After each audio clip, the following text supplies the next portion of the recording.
Hello there, welcome to GeekGasam. I'm your host Scottish Warren 82, and this is a little series that I'm starting. This is episode 1 of it, in which basically I geek out and have a GeekGasam over a specific show, game, whatever I think I can geek out over, and I can have the biggest GeekGasam of.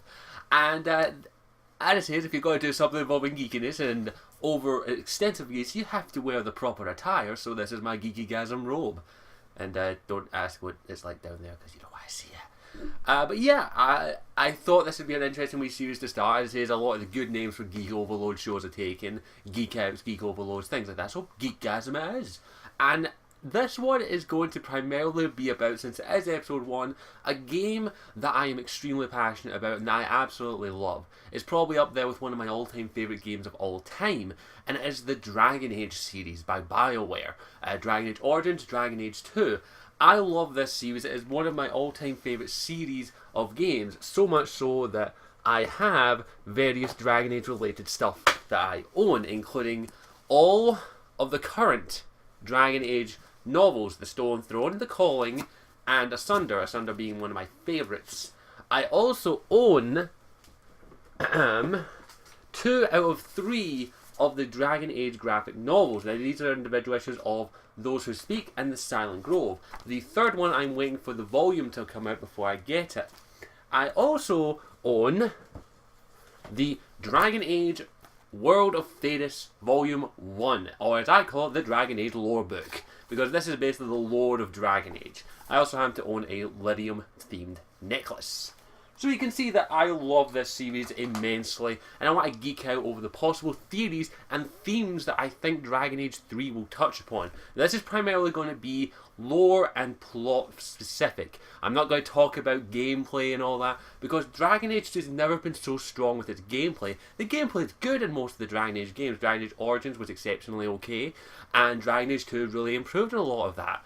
But all I want to talk about is the themes and the story that I think Dragon Age 3 will touch upon, using every piece of source material that I can gather and every wee bit of research I can do. Now I'm primarily going to be talking about the Asunder book, because this book actually has a lot of foreshadowing, in my opinion, for Dragon Age 3, and I'm also going to be talking mostly about, as it is, Asunder and these 2 graphic novels. Oh, sorry about that, my camera decided to focus.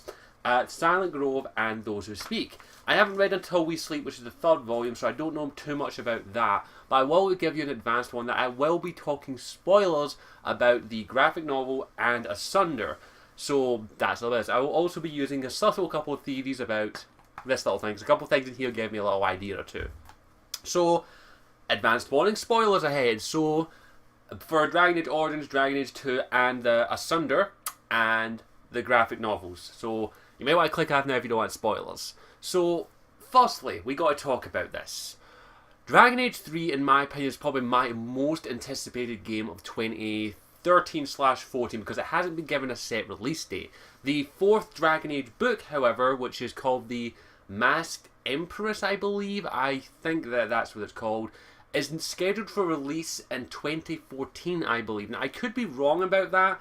It was on the Amazon page that I looked at, it says 2014, so I don't know if that means that maybe Dragon Age 3 won't be coming out until 2014, because the specific date that it said on it was April 14, so April 2014. Now, I do think Dragon Age Origins will be out before that.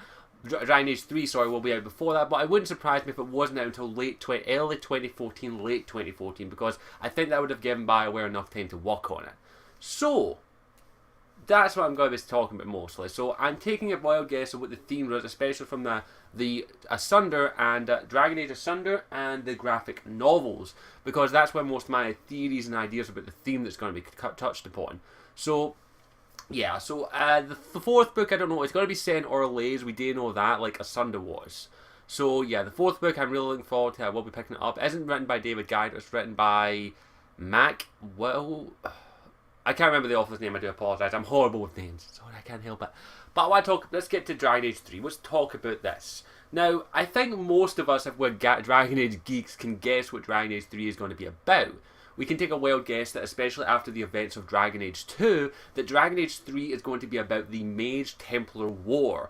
Or, and more specifically, not the Mage Templar War, more along the lines of the Mage and Chantry War, in my opinion, because the Templars may be an organisation affiliated with the Chantry, but it's really the Chantry that are the ones that want to stop the Mages, because there are some Templar sympathisers on the Mages side who will work with the Mages to try and get their freedom, or at least a partial bit of freedom. So it isn't really the Mage Templar War, it's more, in my opinion, the Mage Chantry War, or in some cases even the Mage Seeker War, because the Seekers are going to play an important factor in this, I do believe.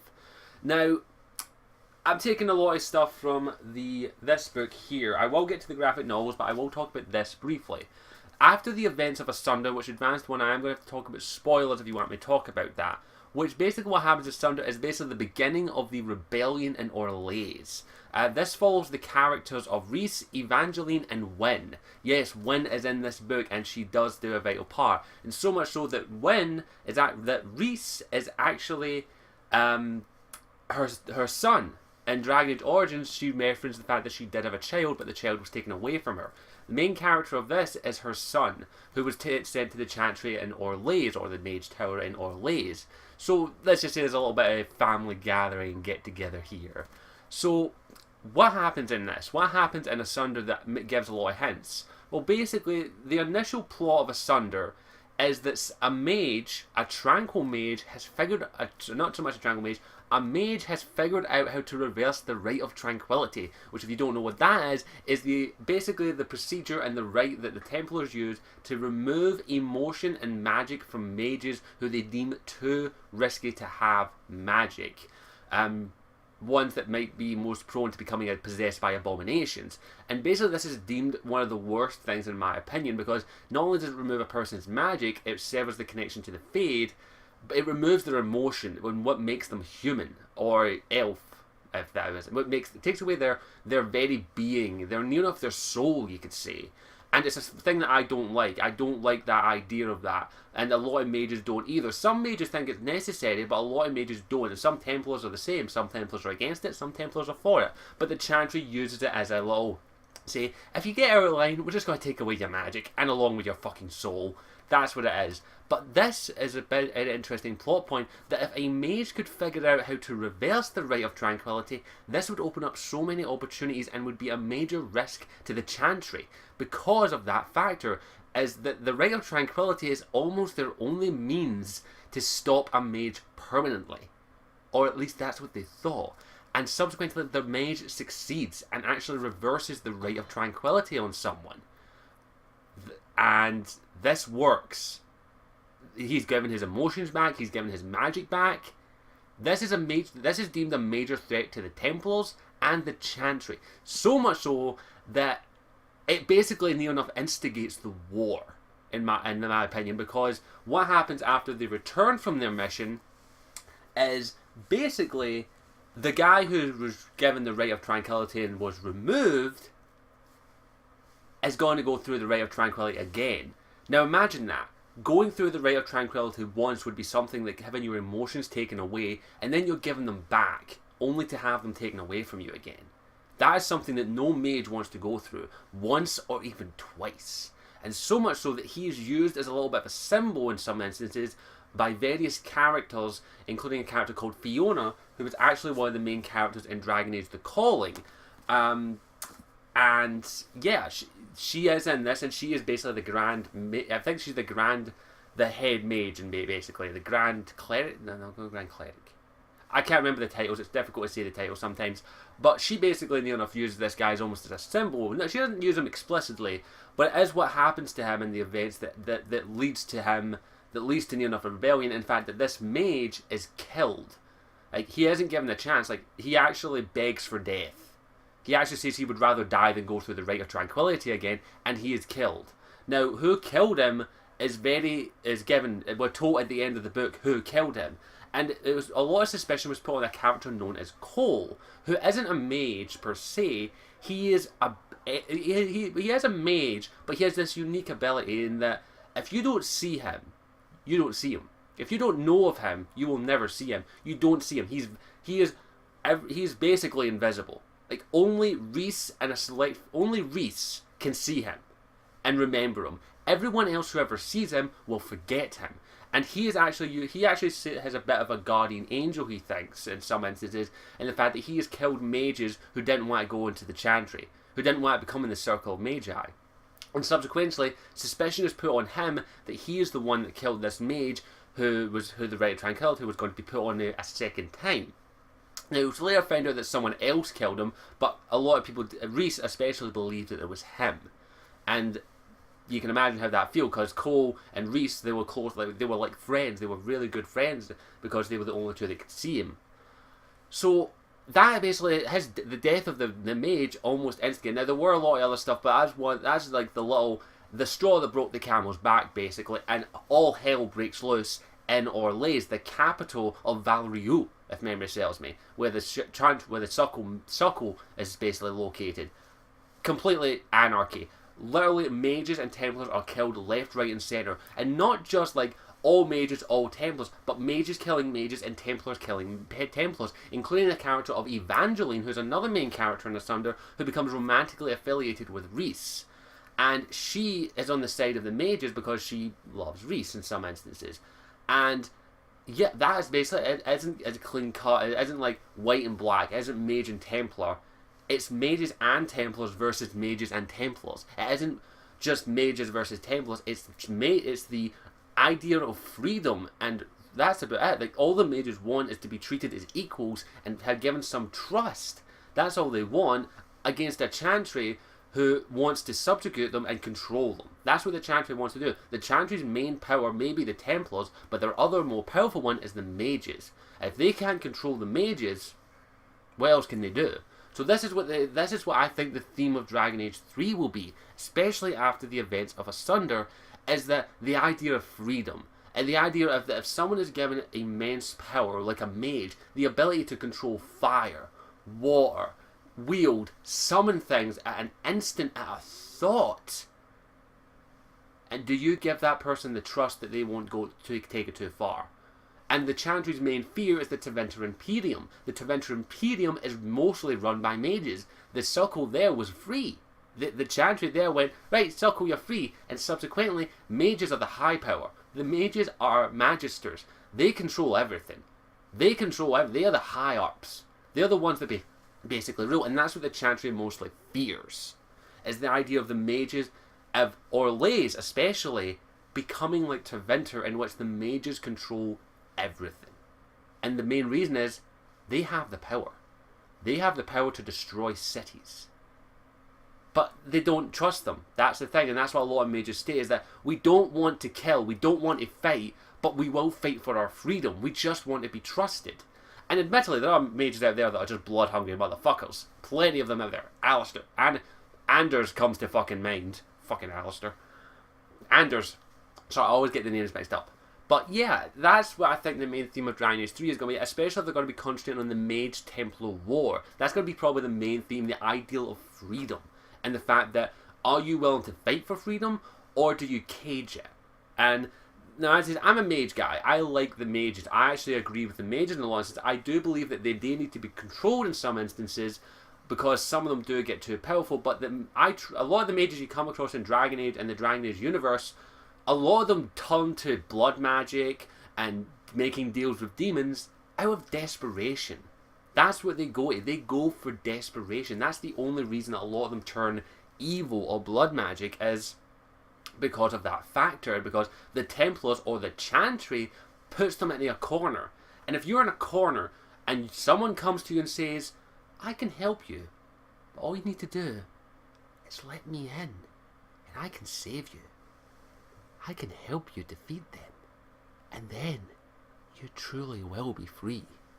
When someone is that desperate, that they're put into a corner and they are fearful of their life, or even worse, fearful of the right of tranquility, of having what makes them taken away from them, what do? They make a deal with the devil. That's what I think is going to, another theme that's going to be touched upon, is desperation. Some mages will get that desperate that they will make deals with demons, which is something you should never do, because you can't trust a fucking demon. And that's what I think one of the main themes is going to be over, is that main theme. is the idea of freedom, but also desperation. How desperate will someone get to either win a war or just to win their freedom? And that's what I think is going to be really interesting. Now, this is mostly speculation from the events of Asunder, and that's what I think is the main thing you can use for this, is what that will be concentrating on. Because we do know that we are going to be concentrating on the Mage Templar War, but there will be other things that we'll be concentrating on war as well. And I think that's what's going to be interesting, especially from the graphic novels. Now, I'll go in order. Let's talk about the Silent Grove.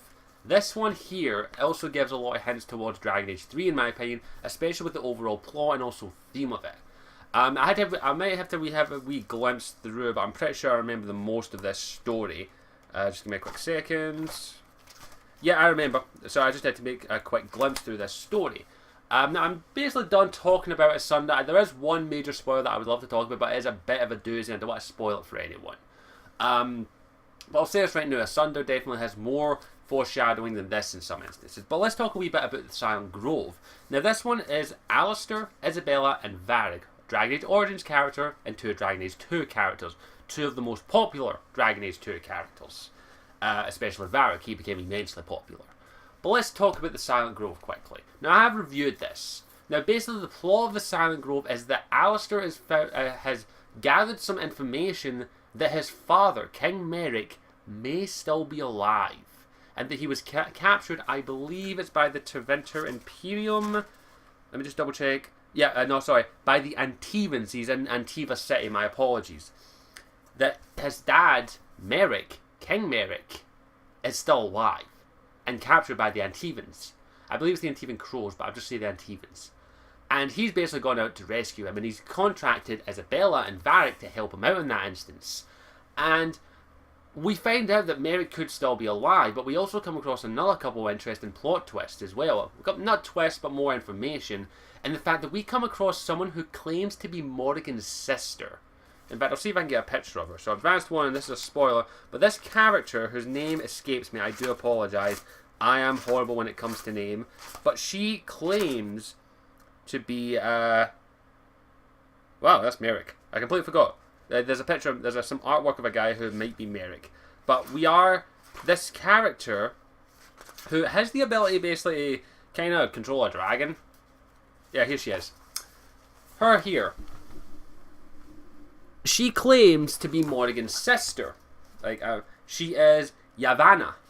And I believe that she does state that she is Morrigan. Sister. Yes, Yavanna. Yavanna? Yavanna. Y-A-V-A-N-A. Yeah, Yavanna. She claims to be Morrigan's sister. And by the way, she can talk dragon. So yeah. She's powerful. And she tells Alistair that his blood is important.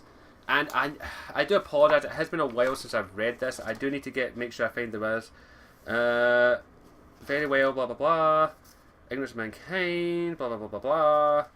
The blood of the dragons is the blood of the world, blah blah blah blah, because it's going to take you alone. But I do believe, if memory serves me, she does say that Alistair's blood is important. And the way that his blood will have an impact on the world. Where is it? Where the fuck does she see it? I do apologise. It's been a while since I've read it.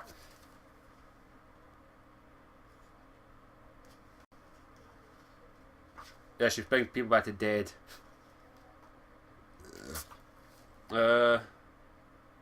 Generations. When dragons were nearly extinct from this world, the builders of this temple called this sleep. How blood is power, the connection it connects us. In the world why Andrea Titus took from the Father from me, a foolish power of desire of more. Your heart beats with the old blood as well. Where do you come from? It sings to the dragons ruled this. It sings of the time when the dragons ruled the sky and before the veil, before the mentors. Can you hear me?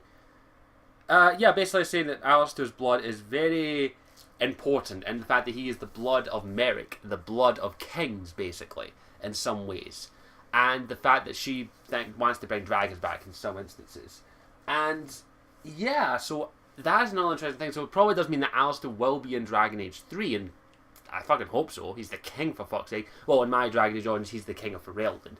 And his blood... now, we don't know... I don't know if he finds Merrick. I'm pretty sure Until We Sleep does say where he does, if he does or does not find Merrick. But yeah, Alistair's blood, it could mean that this could have an impact in the story, and that Alistair is going to be looking for his father, basically.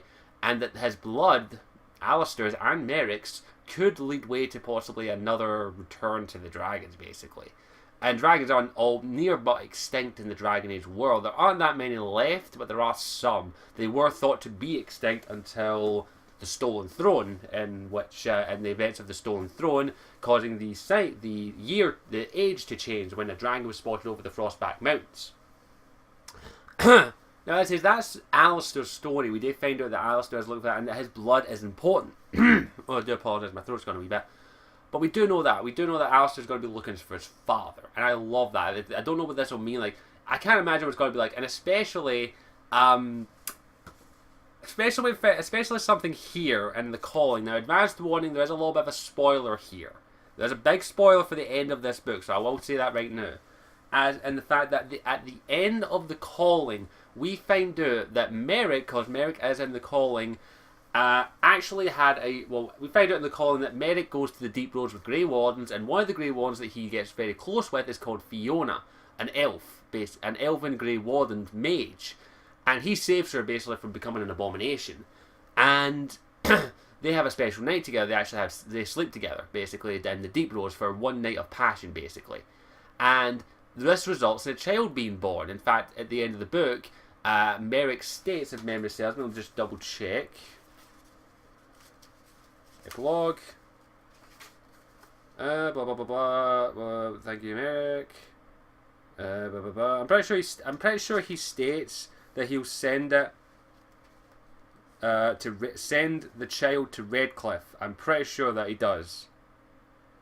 Perhaps I could become a washerwoman, hide in the temples and the alien age, use my magic stock of fires, maybe not. Well,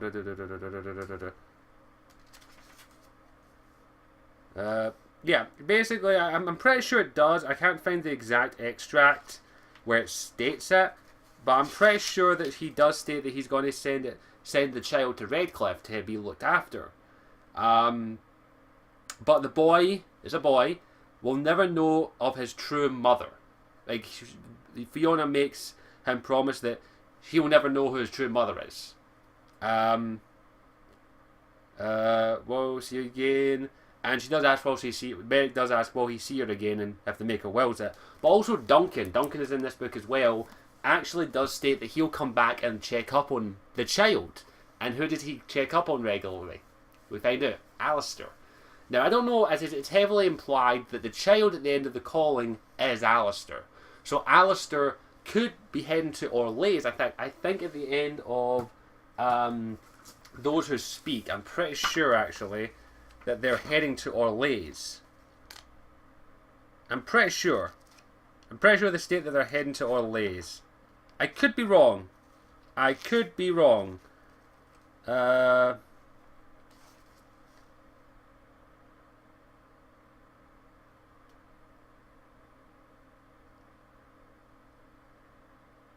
pretty sure it does say they're heading to Orlais. I will talk a wee bit about these in a minute, but yeah. So Alistair's going to Orlais more than likely, and his mother is one of the lead. His mother, if you can believe it, Fiona, is one of the heads of the Mage Rebellion. Oh god, I cannot wait for that. I honestly do hope that they touch upon that, because I really want to see that. I really want to see Alistair coming to his mother, because all Alistair knows is that he's been told that his mother was a servant girl in Redcliffe. That's what he's told. That's basically what he's told. He's told that that's it. He's told that, exactly. And if that's true, fair enough, but I very much believe that Fiona is his mother. And when they get to Ferelden, when they get to Orlais, will there be a point where Alistair and Fiona will meet? And the question is, will they even know each other? Like, will Fiona recognise Alistair as her son? Because Alistair is the son of King Merrick, and Merrick was loyal to his wife. his wife Ronan, if memory serves me. Is that her name? I do apologise. I'm going to have to double check her name. What's her name again? Fuck, what the hell's her name again? Rowan, that's it. Rowan. Rowan, who is Merrick's wife and son and mother to King Caleb. He was loyal to her. He never cheated on her. And before anyone goes, what about Fiona? She was actually Ronan died before the events of the Cullen. She actually died from that Merrick suspects something that happened in the Deep Roads, that he believes that she may have been killed by the Taint. He doesn't state it outright, but he does you can tell that he kind of believes that she may have been killed by the Taint. But yeah, Ronan was dead before he was with Fiona. And I'm not going to spoil the Stolen Throne because it's really good. It's a really good story. I'd highly recommend reading it. But let's just say Merrick did care for Ronan, but he didn't love her. Like, he didn't love her as much as someone else did. Logain, actually. Logain loved Ronan with all his heart. I don't want to say how, but I would recommend reading The Stolen Throne. But yeah, I do believe that Alistair is the son of Grey Warden, Fiona, a half-elf. And I do believe that maybe in Dragon Age 3 we will come across that. Now, I do know that some people are going to be pissed off at that, but I believe that. I actually do believe that, and that could be really interesting if they touch upon that in Dragon Age 3, if Alistair is in there. And will we be touching upon, will we get to see Merrick, for one thing? Is he still alive? Because we don't really know yet. Well, maybe until we sleep we know, but we don't know right now. And I think that could be really interesting if they did touch upon that, about Alistair's growth as a character, because Alistair has grown as a character tremendously, in my opinion. And I absolutely love how he grows as a character, and there. And I'm going to say one thing, at the end of the Silent Grove, I'll even show it, actually. This is a spoiler for... It's the end of Until We Sleep, Those Who Speak. So yeah. But I do believe that I do hope that the DX would be really interesting to see how Fiona would react. She's never been in the games. Fiona has never been in the games. She's only been in two of the novels. So it would be nice to see how she's portrayed in there. So that'd be interesting. And now we will go in. I'm going to go into briefly about Those Who Speak, but this only has a few crucial plot points, in my opinion. It is a great story. We actually learn quite a lot about various characters, including the character of Isabella, but we also learn a little bit more about the Kunari, including this person on the front cover, who I'm going to spoil who he is in a minute. But as more of a character story about Isabella, we learn a lot more about Isabella's past, and the fact that Isabella isn't even her true name. Like, Isabella's a name that she chose. She chose to be known as Isabella because it was a name she liked. And there is actually a bit of a meaning behind it, but I won't spoil that. But she is told that she is actually interrogated by a Kunari, basically interrogation specialist. See if I can get a good picture of her. Yeah, here it is. This is the best picture. This is the best picture I can get so far. And feel free to fap all you want. But the Kunari, basically a Kunari interrogate, basically a specialist in Kunari, basically a person who interrogates people. And this person is really good at what she does. She's trying to break Isabella, and we know Isabella is a strong-willed character. And that's basically what this story concentrates on her and how she has changed as a character, and also a bit more about her past. She's done some despicable things, but she's done one despicable thing that some people may end up hating her for. I see why she did. I don't hate her character. I see why she did. That's her character. But it really is a character focus on her. There is also a little bit of story with Alistair and Varric and Steamy 16. I forgot about that. But we did learn a lot more about it in the fact that eventually this interrogator actually wants to bring Isabella to the Qun. Like, she wants to. She wants to bring Isabella to serve the Kunari. She wants to become that, like, not the Dragon Age 2 way where you betray her to the Arashok, but yeah, that kind of way she wants to join the Qun. Now, Isabella does successfully resist this. She even kicks some major fucking ass getting out of there. But I have to have a wee quick skim through the second one. It's in a Polly Pocket. I do apologise for this. I just can't remember exactly what happens in the second one. Should have probably reread these. Yeah, basically, not on a very good note. There's some impressive fight scenes in this, from what I can see. We do learn a little bit more about Isabella. She gets a nice, awesome captain's outfit. I'm not gonna lie, fucking hell, she's hot. I'm not going to show it because this is mine. But we did learn a bit more, like, oh, fucking decapitation! Some mage battles, an introduction of a new character, Isabella killing someone, sailing off in the sea, and then the Canary showing up. Yeah, Canary showing up. Badass! And just bears back in the pocket. But yeah, not too much hand there. I'd have to reread the whole thing, and I have glimpsed over it. But yeah, mostly what I'm very interested in is what happens. Mostly what I can say I think will have a bigger impact is what happens in this one, the third installment, where I'm not. I think we find out in the first one. I'm pretty sure we find out in the first one. We did find out. We find out in the first one. I'm pretty sure. We find out in the second one. In this one, I think it's the first one we find out. That the new Arashok is an old friend of ours. And if you can't guess who he is, shame on you. The new Arashok is Sten. That's right. Sten from Dragon Age Origins is the Arashok. I shit ye not. And at the end of this, I shit ye not. At the end of this, Alistair earns the Arashok's respect. So much so that, yeah, even yeah, I was right. Sten basically states the blood of dragons runs in Alistair's veins. But basically, at the end of this, the Arashok, aka Sten, teams up with Alistair, and I think he gives aid to them. He actually offers them aid. Pile driver. I have to show that. Isabella doing a fucking pile driver on the Canary. Some girl on girl. Yeah, I'm pretty sure. Yeah, Alistair and Sten have a battle.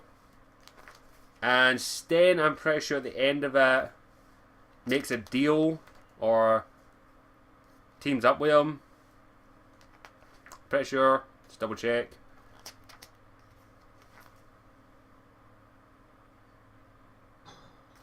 Yeah, allies. They become allies, that's it. Yeah. Basically, Alistair and Sten basically put an alliance between the Canary and Ferelden. The King of Ferelden and the Arashok have just formed an alliance. Suck on that, bitches! So basically, we might have the Canary on our side in Dragon Age 3, because Sten's basically not so much. Oh shit! Sorry about that. Completely forgot my belt came undone. Just a little bit of my nipple. But yeah, Arashok, Sten. I'll tell you, my reaction was, "What the fuck?" And it's awesome. It's fucking awesome. Sten has grown as a character. I really do hope they explore it. And I don't know, as I haven't read Until We Sleep, I will review that and maybe do another video talking about it. But just all the events, all these little hints and clues of what Dragon Age 3 might be, in my opinion, are really cool. Are the Canary going to be our allies? Are they going to help us fight against a greater threat? Like, as is, we do know we're going to play a character called the Inquisitor who's going to be a human. Now, we don't know what that means. Will we have to choose sides? Will we have to choose the side of the Chantry? Or will we have to choose maybe the side of Alistair? Or who are we going to choose? Wait, we'll more likely have to choose mage, basically freedom, or basically imprisonment for mages. Like, control or freedom. Do you want to control the mages, or do you want to give them a chance to have their freedom? And it's really tricky what to say it's going to focus on. Like, that's the overall theme, I think. It's about so many hints and so many possibilities for Dragon Age 3. Will Alistair get to meet Fiona? How will the Canary play a part in Dragon Age 3 if Alistair and Sten, or the Alistair and Sten / the Arashok, have formed an alliance? How could that work? How could that lead to the possibilities in Dragon Age 3? There are immense possibilities, and I fucking love that. Everything links, everything leads to something. Every Dragon Age book and every Dragon Age graphic novel links in some way, shape or form to another and leads to more possibilities. Now, I could just be grasping at straws, but in my opinion, it does give a lot of foreshadowing, a lot of subtle hints towards what could happen in Dragon Age 3. But we don't know what's going to happen there just yet. I do hope we get to explore that a little bit more. there are, as is, once I've read Until We Sleep, I will talk about that. But there is one last thing that I do want to talk about. When it references in the Silent Grove that Alistair has the blood of dragons, this instantly sparks something in my mind that is referenced in the world of Thedas. Now, this is also referenced in the Codex, so if you've read the Codex, you already know this. But it's something that, in my opinion, needs to be stated here. That if you didn't know this, you're going to be like, what the fuck? It actually lists the names of all the old gods who became archdemons, who caused the blight. Now, in total, there have been 5 blights. The first blight was caused by Dumat, the dragon of silence. The second blight was caused by Zakil, the dragon of chaos. Toth is the dragon of fire who caused the third blight. The fourth blight is Androlla, the dragon of slaves. And the fifth blight, the one in Dragon Age Origins, was caused by Uthemel, the dragon of beauty. And he or she, I don't know if she's a she, probably a she, was a little bit, the only reason she kind of became tainted and pissed off is because she ran out of moisturiser to keep herself beautiful. Because look at her, she's a zombie now. Shame. She just wanted to be pretty. But yeah, that's only 5 of the 7 old gods / dragons that have been awoken. There are 2 left. Radikal, the dragon of mystery, and Lucican, the dragon of night. That is very interesting because of one simple thing that is referenced in Silent Grove and Those Who Speak. Alistair has the blood of dragons in his veins. What could that mean? Does that mean that Alistair could, with his blood, does that mean all of his blood, or just a bit of his blood, or even Merrick's blood? Could that lead to the dragons of the old gods being awoken and not turned into archdemons? Because after the events of Awakening, we don't know if the architect, I think his name is, will keep his word. If you, in my Awakening, I let him be. I says, if we can stop the blights, I'm willing to take that risk. I took the risk. Does that mean that if we don't get blights, could the old gods, could Alistair awaken the 2 remaining old gods and control them? Could he do that? We don't know. There's a possibility there, and a little something I think they are going to touch upon in Dragon Age 3 or even in a future Dragon Age game.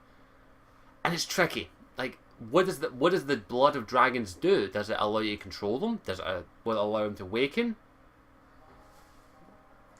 Sorry, my phone went. I have to end this now. But that's a good possibility in my opinion. I do like that idea. I do like it. That Alistair's blood could lead to maybe the resurrection of 2 old gods. So, give me a moment. I need to. Sorry, I put it aside. Does that mean that? Does that give a chance of the old gods being awoken by Alistair with his blood, but also does give the possibility that 2 more blights could happen? And what if both of those dragons were tainted at the same time? Gives a few possibilities. Now I think I'm going to end it here after I answer the phone, so I hope you enjoyed this little installment of GeekGasam. Thanks for watching, and let me know your GeekGasm moments in Dragon Age down below. Do you have any of your own theories about Dragon Age 3? Just put them in the comments section down below. As always, I'm Scottish Warrior 92. I'll see you all later. Ciao for now.